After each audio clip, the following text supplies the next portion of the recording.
O dia que eu fui vítima dos meus próprios pensamentos intrusos. Esses dias foi casamento de uma prima minha. E eu não sei o porquê, ela colocou eu e mais duas primas minhas numa mesa com 4 pessoas desconhecidas. Beleza, tô eu lá na mesa até que começou a servir a comida. Comida vai, comida vem. Até que a moça que estava sentada bem do meu lado começou a comer de boca aberta. Só que assim, boca aberta mesmo. Ela comia de boca aberta, ela falava de boca aberta, ela ria de boca aberta. E eu tenho um problema muito sério com quem come de boca aberta. Até que aquele barulho começou a entrar na minha mente e eu comecei a ficar nervosa. E tipo assim, aquilo tava mais forte que eu não tava conseguindo controlar. Até que me veio um pensamento, tipo assim, dizendo assim, mete a mão na cara dela. Porque segundo esse meu pensamento, se eu desse um tapa na cara dela, ela ia aprender a comer rapidinho. E gente, naquela hora eu juro por tudo que é mais sagrado que eu tentei me controlar.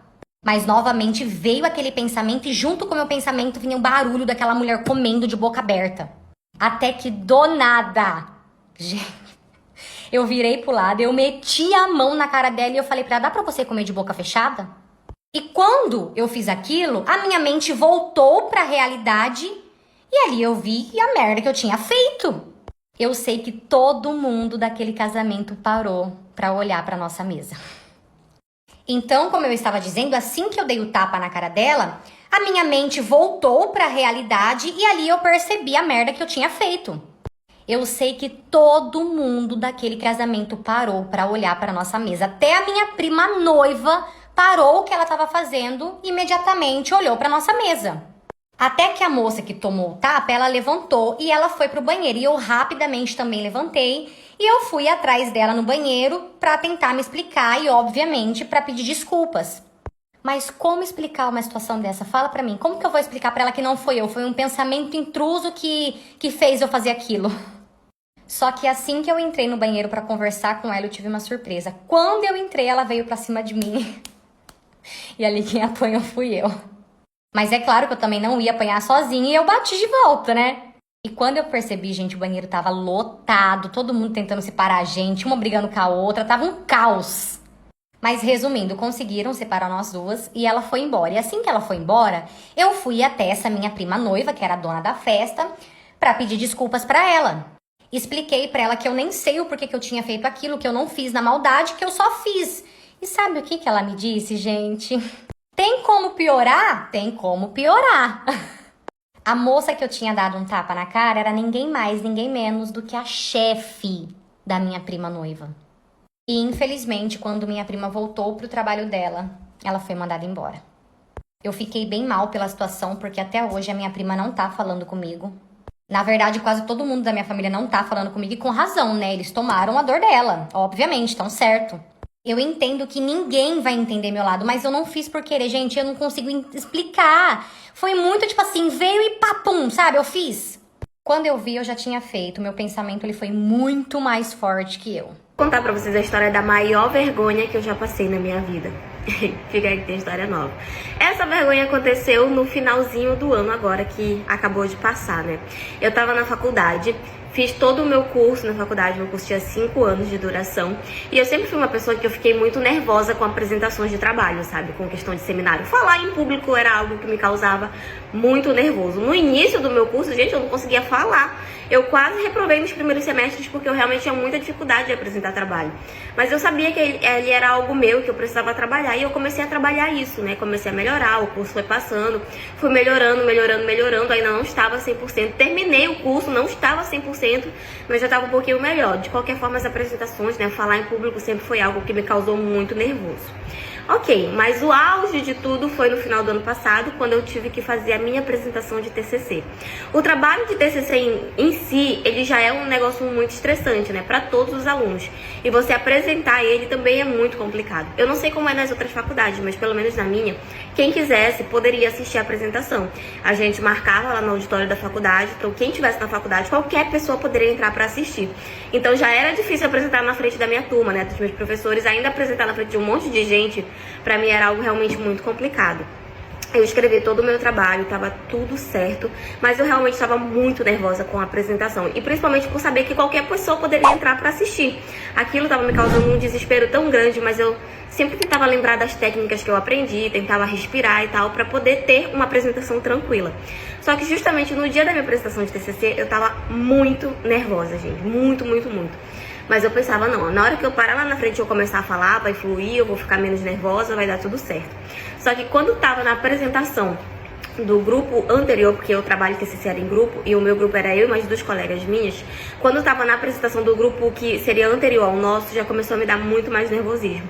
E eu comecei a sentir uma dor na barriga muito grande. Inclusive eu cheguei a ir no banheiro pra ver se, né, mas eu não consegui fazer nada, mas eu tava com muita dor no estômago. Muita dor de barriga mesmo, mas ok, achei que também ia passar. Chegou a hora da nossa apresentação, as meninas começaram a falar, porque elas eram primeiro do que eu. Quando chegou na minha vez, até que eu comecei a falar. Só que na hora que eu comecei a falar, a minha barriga começou a doer muito mais, gente. De uma forma que parecia que eu tava parindo o filho. Eu ficava, meu Deus, que é isso? Porque eu nunca tinha sentido aquela dor. E aí eu não sabia mais o que eu tava falando, porque eu não sabia se eu me concentrava no que eu tinha que falar ou se eu me concentrava na dor que eu tava sentindo. Eu tava extremamente desconfortável. Eu realmente fiquei muito nervosa. E aí, como eu tava sentindo mais dor ainda, aí que eu comecei a ficar mais nervosa, porque eu ficava, meu Deus, essa dor tem que parar, eu tenho que falar o que eu tenho que falar e tal. Até que, gente, eu não aguentei. Teve uma hora que simplesmente saiu. Sim, o maior peido de toda a minha vida, o barulho mais alto que eu já soltei em toda a minha vida. E saiu de forma involuntária, porque eu nem sabia que ia sair, mas ele saiu. E fez um barulho, gente, tão alto. E o cheiro? A sala tinha ar-condicionado, né? Gente do céu, na hora que o barulho saiu, todo mundo ficou olhando. Todo mundo sabia que tinha sido eu. Eu fiquei morta de vergonha. E aí as pessoas ficaram até com vergonha de falar, questionar alguma coisa. Porque, né, sabiam que tinha sido eu. E eu fiquei morrendo de vergonha, né? E na hora eu fiquei calada, tipo, eu não consegui nem terminar de falar a minha parte, né, do trabalho. E quando começou a bater o cheiro, gente, aí não teve como. As pessoas tentaram disfarçar. Elas até tentaram, assim, fingir que não tinha acontecido nada. Mas quando bateu o cheiro, não teve como. Era a gente tapando o nariz com a mão, tapando o nariz com um pedaço de folha, subindo a camisa, batendo no vento. Era realmente, não teve como disfarçar. E eu fiquei tão nervosa, gente, e tão constrangida que eu comecei a chorar. Eu saí da sala chorando no meio da apresentação. Pedi desculpa para os meus colegas e saí da sala chorando. Porque eu realmente tinha ficado muito nervosa. E muito constrangida com aquela situação. As minhas amigas vieram atrás de mim, eu, tipo, implorei desculpa pra elas, porque eu sabia que aquilo tinha prejudicado elas também, né? Implorei desculpa e tudo, e elas, não, a gente entende, a gente vai dar um jeito e tal. E aí os professores vieram atrás de mim e perguntaram se eu tava bem. Ninguém nunca falou nada do peidão que eu soltei lá dentro, mas ainda assim foi uma vergonha muito grande pra mim.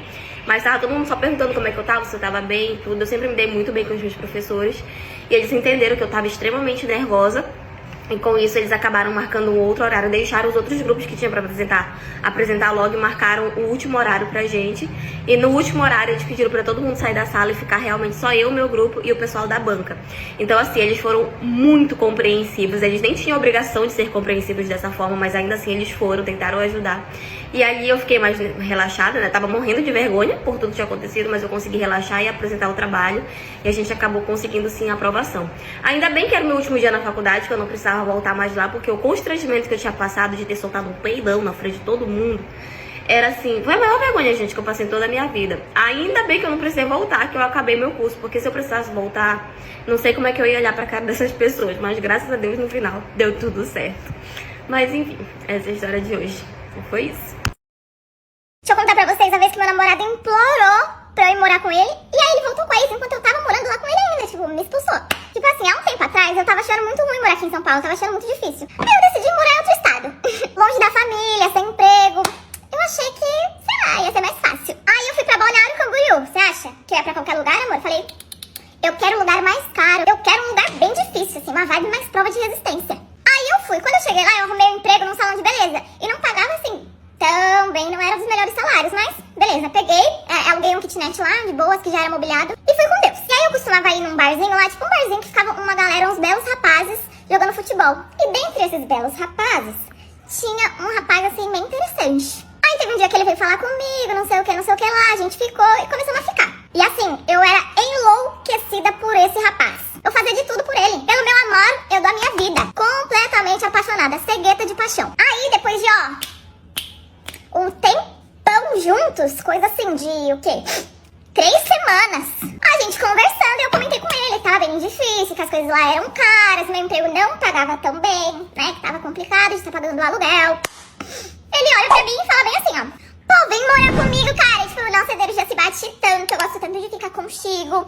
A gente se entende tão bem, eu não vejo motivo a gente não morar junto. Não vejo motivo. E daí que a gente se conhece há 3 semanas, ó.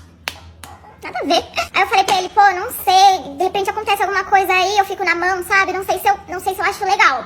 Aí ele, não, ó, você tá pirando. Porque se acontecer alguma coisa, se a gente vê que o clima não tá ficando legal, a gente senta, conversa e decide algum caminho, a gente acha uma solução. Não pense que eu vou te deixar na mão, cara. Tipo, eu não sou disso, não é do meu caráter fazer isso, entende? E daí eu tava com o pé atrás. Também não vou negar, eu tava com o pé atrás, só que ao mesmo tempo eu tava pensando. Se sobrasse esse dinheirinho do aluguel, ia aliviar pra caralho. Show! Peguei minhas coisas, né? Minhas roupas, no caso, porque aquele apartamento que eu alugava era, tipo, tudo mobiliado, então não tinha nada meu. Eu tinha literalmente umas peças de roupas e um sonho. Aí eu fui, não contei nem pra minha mãe nem nada, porque ela achou que eu tava ficando louca. E eu tava mesmo. Cheguei lá no meu mais novo AP, tava numa empolgação que só e realmente era tudo que eu pedi pra Deus, tudo que eu sonhei. Um belo de um gostoso. E ele, não, entra aí, fica à vontade, a casa é sua. E eu, a casa é minha, a casa é nossa. E aí eu tava muito feliz, eu tava vivendo uma vidinha de casado, sabe? Tava sobrando uma graninha pra nós, eu tava muito de boa, tava assim, perfeito. Só que aí o que aconteceu? Comecei a me sentir mal, passando uns dias comecei a me sentir mal. E fui no hospital, chegando lá descobri que eu estava com infecção nos rins. E aí ele super preocupado, e tipo assim, não amor, ó, tô contigo, se precisar ficar aqui no hospital, eu te dou todo aquele auxílio. E eu assim, ai gente, ainda não teria, gente, para, é meu amor, ele é minha vida. E eu tive que ficar internada mesmo, eu fiquei 10 dias no hospital internada, e ele dando super apoio. Eu tinha certeza que eu ia sair do hospital e ele ia tá assim, ó, com uma caixinha de aliança na porta falando, casa comigo. Ele levava coberta, ele levava minhas roupas, comida, entendeu? Flores, muitas flores. Era coisa de tipo assim, Serginho, eu tô precisando de uma pinça pra tirar um pelinho da minha sobra. Você pode trazer aqui no hospital pra mim, ó? E Serginho vinha correndo trazer a pinça pra tirar um único pelinho. Ele era o príncipe dos sonhos. Beleza, deu 10 dias, ele foi me buscar no hospital, né? Recebi alta, ele foi me buscar. Quando a gente chegou no carro, indo pra casa, ele pegou e falou assim pra mim, Ju, tem uma coisa pra te falar. Minha filha, eu tava com sim na ponta da língua. Quando ele falou, Ju, eu tenho uma coisa pra... Eu já tava assim, sim, eu aceito. Jurava que aquele homem ia me pedir em casamento ali mesmo. Aí eu falei pra ele, fala vida, pode falar. Tipo, seja lá o que for, eu tô contigo. Aí ele falou assim pra mim, então, sexta-feira, a minha ex tá vindo pra cá. Até aí, amor. Ó, aí eu falei pra ele, sério, vida, caramba. Mas o que tem? Aí ele, então é porque a gente voltou. E aí você vai ter que estar tirando as coisas lá de casa. Tem problema? Não tem problema. Lógico que não. E daí que eu não tenho nem casa pra morar? Literalmente, há 10 dias atrás, o cara tava falando que não ia me deixar na mão. Aconteça o que acontecer, a gente ia sentar para conversar e resolver. E não ia me deixar na mão. Mas até aí tudo bem, beleza. Eu falei pra ele, até sábado eu consigo tirar minhas coisas e dar um jeito na minha vida. Aí ele falou isso aqui pra mim. Não vai dar não. Você tem que sair hoje mesmo, porque ela chega hoje. E eu pensando em que caralho buraco que eu vou me enfiar, gente. Não tem nada. E eu estava assim, desesperada, porque eu que não ia ligar pra minha mãe, né? Ia falar, ok, então mãe, tipo assim, eu me envolvi com um cara 3 semanas, fui morar com ele, larguei meu kitnet, né, que eu tava alugando e tal. Aí fui morar com ele e tal, peguei infecção no rim, fiquei 10 dias internada. Aí, tipo, quando eu voltei, ele me expulsou de casa, mas, tipo, tudo bem, eu só queria alguma ajuda pra saber o que eu faço. Não tinha condições, né? Falei, vou ter que me virar aqui, ó. Aí eu peguei um empréstimo com a minha chefe, né, do salão de belezas. E aí, aluguei uma casa às pressas, assim, ó. Só que depois de um tempo, amor, aquilo ali ficou insustentável, eu não tinha condições. Aí eu voltei pra São Paulo, voltei pra SCP. Aí beleza, ficaram lá o casal feliz. Só que o karma, meu amor, o karma... o karma, ele não falha. Depois de um tempo, o Serginho foi preso, menina. Preso. E aí a ex dele, a paixão da vida dele, né, que amava tanto, eles se amavam tanto, o que ela fez? Foi lá visitar ele, ficar com ele. Ela pegou todas as coisas de Serginho, pegou tudo, roupa, casa, tudo, e vendeu. Que boa escolha, hein, Serginho? Que boa escolha, hein, Serjota? O marido queria voltar comigo quando ele descobriu que agora eu tenho dinheiro. Fica aí, tem história nova. Bom, gente, eu perdi os meus pais quando eu era muito nova, eu tinha mais ou menos uns 10 anos de idade. E a minha mãe sempre me falava que a gente não tinha parentes ali na cidade, que os meus avós, né, os pais dela, no caso, tinham morrido há muito tempo, que eles só tinham tido 2 filhos, que no caso era ela e um tio meu, que ela nem sabia por onde andava, que ela não tinha notícias dele. Meu pai também não tinha família, então era realmente só nós 3 ali. Quando os meus pais faleceram, eu acabei sendo adotada, digamos assim, por uma vizinha que a gente tinha. Só que essa vizinha, ela também não tinha muitas condições. Mas mesmo assim, ela acabou me criando, porque eu realmente não tinha família. E ela até falava que ela tinha medo de pra onde poderia ser mandada, né? Porque não sabe quem poderia me adotar e tal. Então essa vizinha acabou me ajudando muito e me criando como filha dela. Ela é, assim, uma mulher maravilhosa, que o pouco que ela tinha, ela dividiu comigo. Ok, gente, o tempo passou, eu fui crescendo, né, estudei, mas quando eu terminei o ensino médio eu comecei a fazer diárias, trabalhar assim, fazendo tudo, sabe, porque eu não tinha condições, não consegui passar numa faculdade pública, também não tinha condições de pagar uma faculdade particular, então eu ia me virando e ajudando como eu podia. Até que eu conheci o meu marido na época, que enquanto ele era meu namorado, ele era um amor de pessoa, me tratava assim como se fosse a melhor pessoa do mundo. E na época ele trabalhava como mecânico. Logo que a gente começou a namorar, não demorou muito pra gente passar a morar juntos e começar a ter uma vida ali de casados.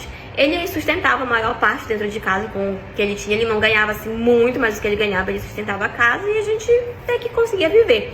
Só que depois de mais ou menos uns 2 anos que a gente estava ali morando juntos, a gente nunca chegou a casar oficialmente, né? Mas no tempo que a gente ficou ali morando juntos, ele começou a virar outra pessoa, começou a me tratar muito mal e tal.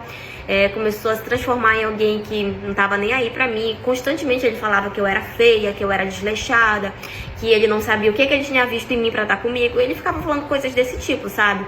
E a minha mãe adotiva, né, que era aquela vizinha que me adotou, sempre me falava que eu tinha que separar dele, porque ele não me merecia, ele não era um cara bom e tal. Mas era aquela coisa, né, eu gostava tanto dele que eu não enxergava esses defeitos nele.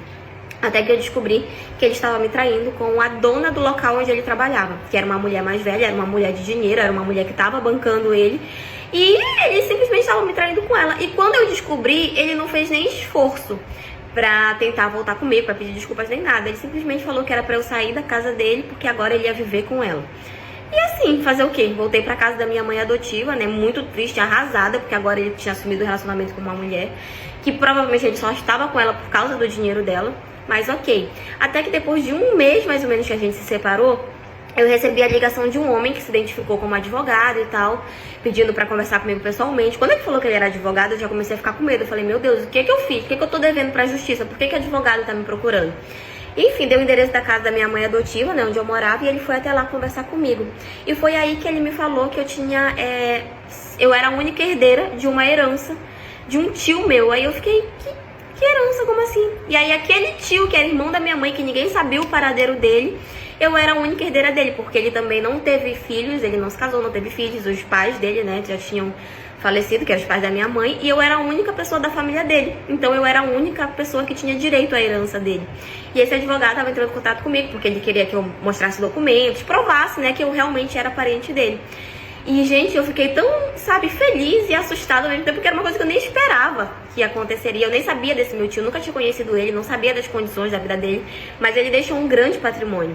E quando eu recebi, óbvio, né, eu não contei assim pra ninguém que eu tinha recebido dinheiro, mas foi meio que óbvio que eu tava com algum dinheiro, porque eu comecei a fazer algumas mudanças, né. Essa minha vizinha, a gente acabou comprando o terreno, porque ela morava de aluguel, eu comprei o terreno pra ela, a gente mandou destruir a casa, porque a casa tava caindo aos pedaços, e construir uma casa nova pra ela, então a nossa vida foi mudando, e óbvio, né, as pessoas vendo o que a gente tava fazendo, conseguimos comprar um carro, as pessoas já sabiam que tinha algum dinheiro envolvido ali. Quando o meu marido soube, né, que eu estava fazendo tudo isso, ele veio pra querer voltar comigo. Quando ele soube que eu tava com dinheiro, ele veio pra querer voltar comigo. Mas é óbvio que eu não aceitei. Do nada, gente, ele, ai, porque eu te amo, porque você é linda, porque você é o amor da minha vida, porque eu me arrependi, eu tô com saudade e tal. Mas é óbvio que eu não aceitei. Falei pra ele que se eu não servia pra estar com ele enquanto eu tinha a vida que eu tinha, agora com a vida nova que eu não serviria mesmo. E de fato eu não aceitei. Não voltei com ele. Hoje eu vivo muito bem, eu vivo na casa ainda com a minha mãe e tudo. Ele ainda vive com aquela mulher, a dona lá do local onde ele trabalhava. Só que todo mundo fala que eles têm uma vida de inferno, sabe? Que eles brigam constantemente na rua, que ela é muito possessiva e ciumenta. E que eles têm várias brigas, assim, de fazer escândalo no meio da rua, sabe? Mas, enfim, ele foi a vida que ele procurou pra ele, né? E se ele agora acha que vai voltar comigo só porque eu tô bem, tá muito enganado. Jamais aceitaria um homem assim. E graças a Deus que eu consegui me livrar dele antes de receber esse dinheiro. Porque se eu ainda estivesse com ele quando eu recebesse dinheiro, sabe Deus o que eu teria feito ou o que ele teria feito. Mas, enfim, essa é a história de hoje.